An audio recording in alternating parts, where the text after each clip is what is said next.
আমাদের আমলের খাতাটা বড্ডই শূন্য। দেখেন ভাই, আমার একটু ভাবনা চিন্তা করেন। ভোর 5টায় আপনার মৃত্যু হয়ে গেল, সকাল 6টায় আপনার পাড়া প্রতিবেশীতে খবর হয়ে গেল, সকাল 10টায় আপনার যত আত্মীয় আছে আপনার বাড়ি চলে আসলো, তারপরে দুপুর 12:30টায় আপনাকে কাফন পরানো হইল, তারপরে জোহরের নামাজের পর আপনাকে আলিশান বাড়ি থেকে বের করানো হইল, তারপরে দুপুর 2টোর সময় আপনার জানাজা পড়ানো হইল, তারপরে আপনাকে আড়াইটের সময় মাটি দেওয়া হইল। এখন ভাই, কেউ মাটি দিল, আবার কেউ বাড়ি চলে আসলো, আবার কেউ আপনার জন্য মাটি দিয়ে দোয়া করলো, আবার কেউ মাটি দিয়ে বাড়ি চলে আসলো।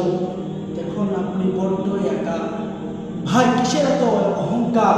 এই তো জীবন আপনার, এইটুকুতেই শেষ। ভাই, কিসের এত অহংকার?